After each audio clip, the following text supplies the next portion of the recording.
It's Conduit News Radio with Paul Harrell. On a different subject, folks, there's something called the Quick Action Closing Fund. The Quick Action Closing Fund. Here to talk more about that, the Arkansas Center for Research and Economics at the University of Central Arkansas. We have once again on the program, Mr. Jacob Bundrick is with us. Jacob, welcome, sir. Thank you, Paul. I hope you're doing well this morning. I am. I'm doing very well. And I reached out to you last week. I understand that you are working on some statistics, some data, some research having to do with the Quick Action Closing Fund here in the state of Arkansas. Can you tell us what that is first? Yeah, sure. So the Quick Action Closing Fund is a program that was set up in 2007, and what it does is it allows the state to provide discretionary cash grants to select businesses with the hope to attract and retain more economic development projects here in the state. And these cash grants are given at the discretion of the governor, only have to be reviewed by the legislative council. So it's a program that's been around for quite some time. There's been about, through fiscal year 2017, there's been about $176 million appropriated to it. We should have some new data on that pretty soon. But this is something that we've taken a hard look at here at Acre for the last several years. And we actually published a report or a research paper at the beginning of this year. It was published in the Review of Regional Studies, where we took a look at the effect of this program on Arkansas's counties, and found was that these subsidies don't actually stimulate increased economic activity here in Arkansas. There's no increases in employment or increases in establishments in Arkansas's counties. Now, we've put that research out there, and some of the pushback we got was that, well, you know, other states are doing these programs, so even though you find that evidence, you know, we can't get rid of this program because other states do similar types of programs, and if we're the only ones that get rid of it, we're going to get killed. So what's interesting about it is there's been other research in other states that have found similar results, right? So, for instance, the Mackinac Center up at Michigan found that their subsidy program doesn't lead to increased employment. There's been papers in Kansas looking at the Promoting Employment Across Kansas program that finds that program doesn't actually lead to increased jobs. Similar research in Maryland and Virginia, and even outside of the United States and Italy, these programs are just ineffective. Statistical evidence indicates that the program is ineffective at spurring economic activity. Well, so okay, so we have everybody doing something essentially that doesn't work. Obviously, the private companies are excited about this. You know, they want this to keep happening, even though it's not actually, you know, growing the economy like the government wants to think it is. So my next question is, well, how do you convince everybody to get rid of it? I mean, I know I'm very skeptical here, and we have no evidence of this, but I wouldn't be surprised if some of these companies are expected to tie the portion of these government funds back to political action committees or campaigns and that sort of thing. And maybe that's why they're happy to go along and continue a program that is actually not doing and accomplishing what they claim it's accomplishing. Well, I think if you look at it from a business perspective, you know, businesses are looking to maximize profits, right? So if they can get a government grant, if they can get a tax break, of course they're going to go after that, right? Because it helps their bottom line. But from, you know, the other side of that, if you're the government, right, one of the things that you're looking to do is you operate off of a different set of incentives, right? You know, politicians are looking to get reelected, and so one of the things that people really care about is economic policy. So if you can attach a subsidy or a tax break to an expansion project or to a relocation, and then, you know, have a ribbon cutting or something like that, it's a great photo opportunity and a great opportunity to say, look what I'm doing. You know, it's I'm growing our state. I'm getting jobs here. I'm getting new companies here. So from one perspective, it looks like, you know, you're helping the economy out. But again, I go back to this statistical hard evidence that really is pretty clear, and that these programs don't actually have that effect, and that there's a lot of companies that would have located or expanded even without the incentives. And in Arkansas, we've seen that. There was a great report in the Arkansas Democrat Gazette. It's a couple years old now. That was talking about Bad Boy Motors over in Independence County and Pico Foods, where their executives actually came out and said they would have expanded or located here anyway because it made business sense for them. But they're not going to say no to an incentive, and you can't really blame the company for that. That's the environment that the government has set up for these businesses, and they're going to play within those rules. The businesses are. So from the politics side of it, the best policy action for us moving forward, instead of picking winners and losers with these subsidies, is to actually end the quick action closing fund and use that savings of money to implement more productive policies that affect more companies. So, for instance, we could use that savings to lower tax rates on the most economically harmful taxes. We might use it to build and maintain highways. We might use it to fund a rainy day. There's a lot of things that we could do that there's evidence to show that that's more productive than these subsidies. That's a really good point. Right. And the other thing is that there's other states that have ended similar subsidy programs. For instance, in the last 2 to 3 years, the Florida legislature has refused to fund their quick action closing fund program, even though the governor has been really upset about it. They decided not to fund it. And in New Jersey, they had a similar subsidy program called the Business Incentive Employment Program, and they actually had to end the program because they made a bunch of promises for grants, millions of dollars worth, that they couldn't fund. So they had to shut it down. So we wouldn't be the only state that's ended this program. Well, I'm glad to hear that you're advocating for ending the program. I think it needs to end as well. I mean, I don't agree with the government picking winners and losers, but if that was a requirement and there's just no way to get rid, I can think of giving the money to Arkansas businesses is far better than giving it, trying to recruit this business that can be recruited away. But yeah, I think in general it's just bad economic policy. Now, I'm curious. We're talking with Jacob Bundrick, Arkansas Center for Research and Economics policy analyst. Now, Jacob, what I would like to know is, you've done all this research to prove that the fund is ineffective. It doesn't do what they say it's going to do. And I'm wondering, does the Arkansas Economic Development Commission, do they audit themselves and confess that their fund isn't actually doing what they say it's going to do? How's the transparency? It would be great if the government agency itself, which they're probably never going to do, were to say, that we're not having the results that we claim at these press conferences. Yeah, so transparency is a big issue within the fund.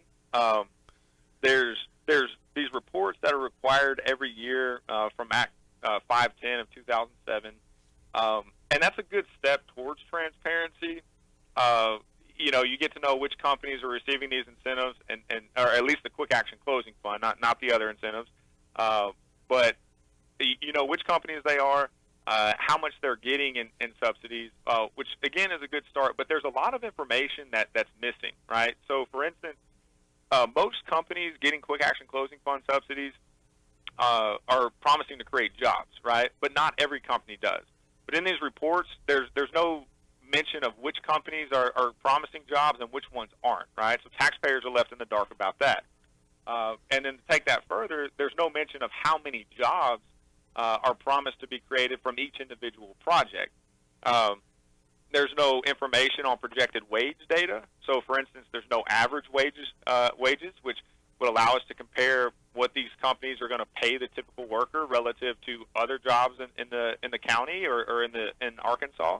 There's no median wage data, which is also important to have because you might have some high-level executives that push that average wage figure up. So median wage is good, another good perspective to have.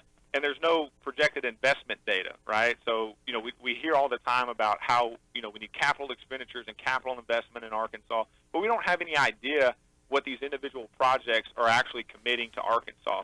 But the most important omission is that there's no follow-up on how these projects are actually coming along, right? You might see occasionally that there's a clawback agreement that kicks in for underperformance, but in those reports, there's not actually any information about, how many jobs did this company create? How much is this company paying its employees? How much investment has this company made? And that's a real problem for the Quick Action Closing Fund, and for taxpayers to know how our politicians are using their money. In the last legislative session, Representative Warwick Saban actually made a push and introduced some legislation to create an online database, house all this information for taxpayers to see, be very accessible, include lots of information for them to really look at this data. There was an agreement made with the Arkansas Economic Development Commission to table that bill because the AEDC would create that database on its own. That's something that we're still waiting on. I haven't seen it. If it's out there, please someone let me know about it. I would love to take a look at it because that's something that's really important to let taxpayers know how and where their dollars are spent, and it also helps public officials make better decisions when it comes to these incentives and which projects might be better than others. Mm-hmm. Yeah, I think this is all about the money is what it really is, and at some point, if you leave economic development up to a free market economy, then there's less role for the government. There's less role for the use of taxpayer dollars. What you said earlier, Jacob, if you were to take this money and use it for highways, I mean, I think we can all agree that has a verifiable, corporeal result where we're now driving on better roads versus just throwing this money out there and not actually getting the economic return that the government claims. Talk a little bit about, okay, we want to end the program or advocating ending the program is obviously the good thing to do here. But let's say that they're just not going to do it. They say that other states are doing it, so we've got to keep doing it. Are there other things? You mentioned we were talking about transparency, but is there anything else that could be done to kind of move the ball a little bit, but not quite, get where we want to be? Oh, yeah. So, as you mentioned, the best policy, and I want to be clear about that, the best policy action is to end the program, right? But if we're not going to do that, I kind of think about it in a twofold way, right? We hit on the transparency. The other side of it is, implementing policies that reduce tax dollar waste within the program, right? So there's a few different ways we can do that.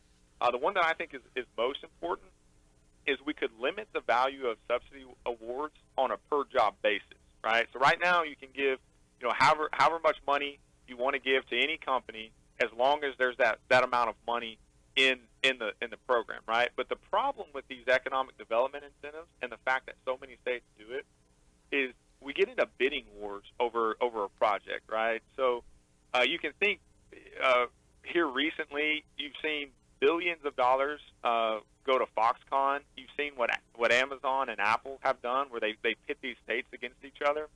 And what happens with that is, companies really want those headlines and want that company to come to their state. So it drives the cost of incentives way up. So there's some estimates from the W.E. Upjohn Institute in Michigan, and they found evidence that since 1990, the cost of incentives nationwide has more than tripled, right? So the risk with that to taxpayers is that public officials end up overpaying for projects, right? They pay a price tag that is higher than what the value of that project is to our economy. And economists call this the winner's curse. So you can think about it, if we pay $1 million to company X to come here, but that company only provides $100,000 worth of benefits to our economy. We're worse off than we would have been if we just hadn't recruited the company, right? So what we can do to stem that is if we cap the value of subsidies that we provide on a per-job basis. For instance, if a company promises jobs, we can only give an incentive worth $6,000 per job. So if they want to promise more jobs, they get a bigger total value of subsidies. If they promise less jobs, they get fewer total value of subsidies, right?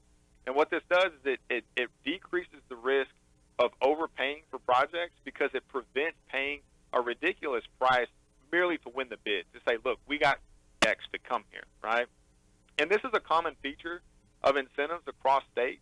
In fact, Good Jobs First, which is a national organization that monitors economic development incentives, reports that at least 19 states impose these types of caps on at least one of their incentive programs, and most of these caps are set at $6,000 per job or less. Now, that cap is important because the lower that cap is, the more you reduce the risk that you overpay for a project. So there's not a magic number to say, hey, $3,000 is the magic cap. If we go above that, we're really risking a lot. If we go less, we're okay. But the point is that the lower the cap, the less risk there is that you overpay and end up losing money for your taxpayers. It's fascinating stuff. So that would be a way, just to summarize, we're talking with Jacob Bundrick, that would be a way to kind of move the ball a little bit to try to save taxpayer money, kind of like a taxpayer triage, like we have to find a way to do better than we're doing. So those are interesting ideas, and I know you guys at the Arkansas Center for Research and Economics, really work hard to try to expose the truth and get the transparent information out there, and I really appreciate that, because you guys are providing transparency when there is none, and so that's a very, very good thing.